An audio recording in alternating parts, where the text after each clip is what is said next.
नमस्कार, आप देख रहे हैं न्यूज 4 नेशन और मैं हूं सांत्वना आपके साथ। लोकसभा चुनाव में महज कुछ महीनों का वक्त बाकी रह गया है और ऐसे में बिहार की सियासत उबाल भर रही है। महागठबंधन बनाम बीजेपी की लड़ाई जारी है। जहां एक तरफ महागठबंधन खुद को साबित करने में लगी हुई है तो बीजेपी महागठबंधन को तोड़ अपने खेमे में बड़ा वोट बैंक जुटाने की तैयारी में है। और इसी कड़ी में अब मुकेश सहनी के गढ़ में जदयू ने अपना धावा बोल दिया है और मुख्यमंत्री नीतीश कुमार के बेहद करीबी और भरोसेमंद मंत्री अशोक चौधरी ने पूर्व मंत्री मुकेश सहनी के गढ़ में जाकर बड़ी हुंकार भरी है और बीजेपी के खिलाफ एक नई लड़ाई छेड़ दी है। अशोक चौधरी क्या कुछ बोल रहे हैं पहुंचकर दरभंगा, और उन्होंने किस तरीके से सरकार का पक्ष जनता के सामने रखा, क्या कुछ कहा, छोड़े जाते उनकी पूरी बातों के साथ। व्यक्तिगत रूप से कार्यपालक अभियंता की जिम्मेवारी है कि उसका मॉनिटरिंग करें और उस कार्य को दिसंबर तक पूरा करें, जिससे कि संजय झा जी के साथ दोबारा आकर के अनुमंडल कार्यालय का भी हम लोग यहाँ पर उद्घाटन करें। साथ में बेनीपुर में जो माननीय नीतीश जी की 7 निश्चय योजना है, जो उन्होंने 7 निश्चय योजना की शुरुआत की, जिसमें उन्होंने जो बड़ी आबादी बिहार की नौजवानों की है उसको उन्होंने एक 7 निश्चय में उन्होंने एक निश्चय किया कि यहाँ के युवाओं को बल और आर्थिक स्वावलंबन कराने के लिए हम योजना की शुरुआत करेंगे। और उसी के चलते पूरे प्रदेश के सभी अनुमंडलों में ITI का निर्माण, सभी जिलों में इंजीनियरिंग कॉलेज का निर्माण, मेडिकल कॉलेज का निर्माण करने का उन्होंने निर्णय किया है, पॉलिटेक्निक का निर्माण का निर्णय किया है। उसी के तहत आज हम लोगों ने बेनीपुर में औद्योगिक प्रशिक्षण संस्थान का भी उद्घाटन किया है। दरभंगा जिला के सिंहवाड़ा प्रखंड में सद्भाव मंडप का निर्माण कराया गया है।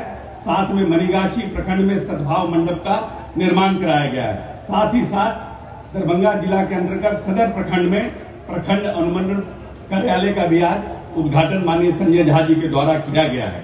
ये सौभाग्य है कि आपको इस क्षेत्र को एक ऐसा नेता मिला है जिसने न सिर्फ दरभंगा बल्कि पूरे नॉर्थ बिहार के विकास के लिए संकल्पित रहे हैं और मंत्रिमंडल के साथ साथ जिन जिन विभागों को इन्होंने देखने का काम किया है, उसके अलावा जो जो विभाग के मंत्री इनके सहयोगी रहे हैं, मित्र रहे हैं, उनसे भी इस क्षेत्र के विकास के लिए उन्होंने हमेशा प्रयासरत रहे हैं। और निश्चित रूप से नीतीश कुमार जी के करीबी हैं तो उसका भी फायदा दरभंगा और उसके आसपास के इलाकों को दिलाने का काम किया है। आज जब हम आए थे फातमी साहब की बेटी की शादी में, उसके बाद इनके साथ एक नहर का देखने के लिए अपने पदाधिकारियों के साथ ये गए और पता चला कि 52 साल पहले उसका DPR बना था और उस DPR को 144 नेपाल से उस पानी को लाने का काम इन्होंने उस अपने क्षेत्र में किया है। तो निश्चित रूप से बधाई के पात्र हैं। और हमने तो कहा है एक जगह कि माननीय स्वर्गीय ललित नारायण मिश्रा के बाद कोई व्यक्ति इतनी संजीदगी के साथ इस इलाके के विकास के ऊपर किसी ने ध्यान दिया है। नहीं, ये नहीं कि वो हमारे मित्र हम इसलिए कह रहे हैं, जिस संजीदगी के साथ उन्होंने दरभंगा और उसके आसपास के इलाकों के विकास के लिए कार्य किया है, वो सिर्फ और सिर्फ संजय झा ही कर सकते हैं। चाहे यहाँ पर एम्स का निर्माण हो, उसकी लड़ाई इन्होंने लड़ने का काम किया और माननीय मुख्यमंत्री से दरभंगा में एम्स लाने के लिए भारत सरकार पर पटना के बाद जब जेटली जी वित्त मंत्री थे तो माननीय नीतीश कुमार जी को ले जाकर के दरभंगा में एम्स करवाने का उन्होंने घोषणा करवाया और दबाव बनवाया। और पहली बार जब जेटली जी इस देश के वित्त मंत्री थे तब उन्होंने दरभंगा में एम्स देने की घोषणा की, क्योंकि वो पटना को, बिहार को एम्स देना चाहते थे। नीतीश जी ने कहा कि ऑलरेडी पटना में एम्स है, तो उन्होंने कहा दूसरा कहाँ होगा, तो माननीय नेता संजय झा जी ने दरभंगा में एम्स कराया। अब तो राजनीति है, सरकारें बदल गई है, सब कोई अपना अपना दावा करते हैं, लेकिन एम्स की नींव को डालने का दरभंगा में काम संजय झा जी ने किया। और उसके बाद जब भारतीय जनता पार्टी के साथ जब हम लोगों का गठबंधन था और इनके संबंध उस समय के सिविल एविएशन मिनिस्टर से उनके अच्छे मधुर संबंध थे, तो संजय झा जी ने दरभंगा में हवाई अड्डा खुलाने के लिए, एयरपोर्ट खुलाने के लिए भी एरी छोटी एक करने का काम किया।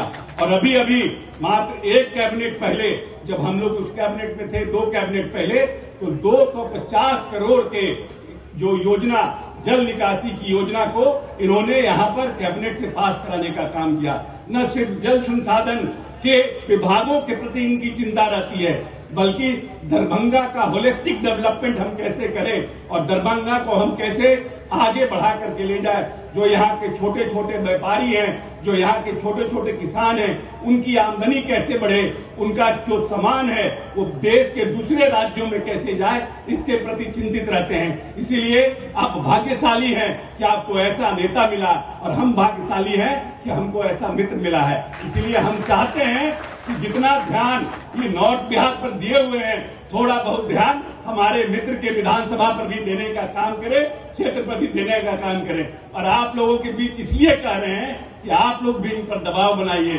जैसे ही दरभंगा के लिए मेरे ऊपर दबाव बनाते हैं, आप भी इनके ऊपर दबाव बनाइए कि अशोक जी के भी क्षेत्र को थोड़ा देखने का काम करिए। बहुत बहुत धन्यवाद। हम सब भाग्यशाली हैं कि नीतीश जी के नेतृत्व में हम लोगों को काम करने का मौका मिल रहा है। माननीय नेता ने जात पात से ऊपर उठकर, धर्म से ऊपर उठ करके, चाहे गठबंधन किसी के साथ रहा हो, इस बिहार के विकास को आगे जाने का और ताकत देने का काम किया है। यह बिहार मात्र 32,000 करोड़ का बिहार था जब माननीय नेता ने इस देश की बागडोर संभालने का काम किया था। और आज ये जानकर आपको प्रसन्नता होगी कि माननीय नेता ने जो इस बार का बजट पास किया है वो 2,64,000 करोड़ का बजट है। इसीलिए आप सब लोग माननीय नेता को आशीर्वाद दीजिए कि उनकी सरपरस्ती में ये बिहार जात पात और धर्म से आगे बढ़ करके आगे बढ़ता रहे और बिहार का नेतृत्व इस देश को आने वाले समय में नेतृत्व देने का काम करे। बहुत बहुत धन्यवाद।